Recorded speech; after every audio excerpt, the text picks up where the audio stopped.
आओ भैया कुछ दिखाते हैं आपको। इधर आओ, पास में आओ, कुछ दिखाते हैं आपको कि भाई अमेजोन ने फिर से एक ईमेल दे दिया हमें। वार्निंग ईमेल है, क्या है समझ लो आप भी। अमेजोन ने मुझको फिर से भेज दिया एक वार्निंग ईमेल। पूरा पढ़ के बताता हूँ मैं क्या है ये।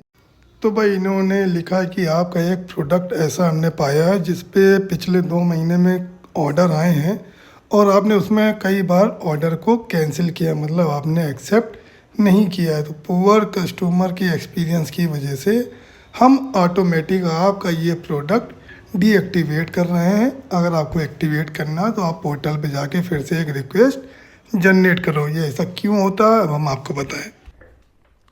तो ये होता है क्यों है, देखिए होता क्या है कि चाहे ज्वेलरी हो, चाहे कपड़े हो, चाहे कोई भी आप बिजनेस चाल रहे हो ऑनलाइन ई कॉमर्स पे, तो अगर आप अपने आप को सुपरमैन समझ रहे हो कि नहीं मैं ही सारे काम कर लूँगा, तो वो आप गलती करते हो।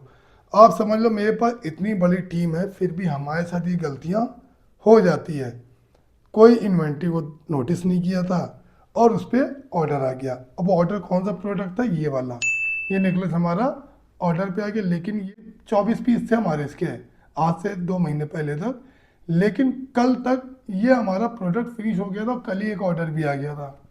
अब हमें करना क्या पड़ा कि भाई हमारे पास तो प्रोडक्ट है नहीं, और हम प्रोडक्ट प्रोक्योर भी कर सकते थे कि चलो ठीक है हम अपने वेंडर से बोल देते हैं जल्दी से मंगवा लेते हैं और इसका ऑर्डर हम एक्सेप्ट कर लेते हैं। लेकिन ऑर्डर एक्सेप्ट हमें करना क्या है, विद इन 24 आवर्स। अगर मैं दिल्ली या मुंबई या कोलकाता के वेंडर से प्रोडक्ट मंगवाता भी हूँ ना, तो भाई 3 से 4 दिन से पहले वो हमारे पास आ नहीं सकता था। और हमने अगर इसको एक्सेप्ट कर लिया होता ऑर्डर, और अगले दिन क्या होता है, भाई डिलीवरी बॉय हमारे पास आ गया, वो कहता है लाओ भाई प्रोडक्ट, आपने तो एक्सेप्ट कर लिया। अब हम उससे क्या कहते हैं, आज निकल आना। तो कल तक का भी वो वेट कर लेता है, ऐसा नहीं कि नहीं वो आज ही दो, उसको आप बहाना बना सकते हो कि भाई आज नहीं कल ले लेना, रेडी नहीं हुआ शिपमेंट। तो वो लोग मैनेज करते हैं। लेकिन एक दिन 2 दिन कर लेंगे, तीसरे दिन वो क्या करेगा, खुद एक रिजेक्ट मार देगा कि हमने इनको शिपमेंट नहीं दिया, तो वो ज़्यादा नुकसान वाली चीज़ हो जाती है। अगर वो डायरेक्ट कंपनी अपने कंपनी का बंदा का खुद रिजेक्ट कर रहा हमारा। इसीलिए भाई हमने क्या किया, ऑर्डर आया हमने उसको तुरंत कैंसिल कर दिया। कैंसिल करने के बाद अमेज़ॉन की एक वार्निंग मेल आ गई। क्यों? क्योंकि ये प्रोडक्ट आज से करीब 2.5 महीने पहले भी हमने इसको रिजेक्ट किया था। सेम कंडीशन तब भी आ गई थी हमारे साथ कि ये नेकलेस हमारे पास ख़त्म हो गए थे जब दीपावली का समय था। तो इन सब चीज़ों का भी ध्यान बहुत रखना। आपको इन्वेंट्री कंटिन्यू, अब हमारी इन्वेंट्री करीब 250 की है। तो ये सारी लिस्टिंग हमारी एक्टिवेट है, लेकिन एक लिस्टिंग हमारी डीएक्टिवेट हो चुकी है, जो कि एएसआई नंबर आपने देखा है। ये हमने फिर से रिक्वेस्ट अपडेट कर दी कि भाई हमारी लिस्टिंग को आप एक्टिवेट कर दीजिए। तो इन्होंने 24 आवर्स का समय मांगा है। हमें कुछ नहीं किया, बस जाके इन्वेंट्री को अपडेट कर दिया है।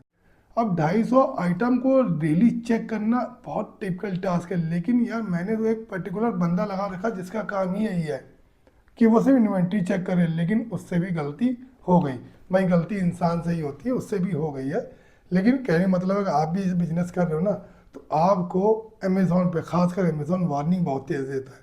तो आपको स्पेशल इस चीज़ों का ख्याल रखना है कि भाई आपकी इन्वेंट्री अप टू डेट रहे। अब इससे होगा क्या, दो चीज़ों को नुकसान होगा। एक तो हमारा ऑर्डर कैंसिल हुआ है, कस्टमर हो सकता है अभी एक निगेटिव रेटिंग भी दे दे। तो हम तो दुआ करेंगे भाई रेटिंग ना दे तो अच्छा है, क्योंकि हमारी रेटिंग अभी तक बहुत अच्छी चल रही है। लेकिन अगर उसने निगेटिव फीडबैक दे दिया ना, तो हमारी रेटिंग की धज्जियाँ उड़ जाएंगी भाई। तो हम तो दुआ करेंगे ना दे तो बेहतर है। लेकिन और दूसरा इम्पैक्ट क्या होगा वो रेटिंग दे या ना दे, अमेज़ॉन ने देख लिया कि हम 2 बार इस प्रोडक्ट को रिजेक्ट कर चुके हैं, ऑर्डर आ चुका है, तो अमेज़ॉन क्या करेगा, हमारी उस पर्टिकुलर प्रोडक्ट की रीच को ऑटोमेटिक डाउन कर देगा। और तीसरा नुकसान पता है क्या होगा, अमेज़ॉन कहेगा भाई हमने तो आपको ऑर्डर दिया है, आप इसको डिस्पैच नहीं कर सकते, डिस्पैच नहीं कर पाए हो, शिपमेंट नहीं रेडी कर पाए हो, ये आपका नुकसान है।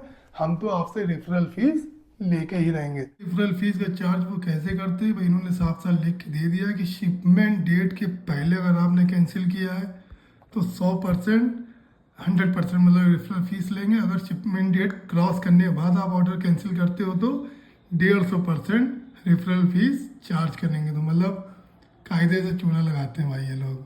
तो हमारा रेफरल फीस उन्होंने चार्ज कर लिया है, उसमें वो कोताही बरतना नहीं चाहेंगे।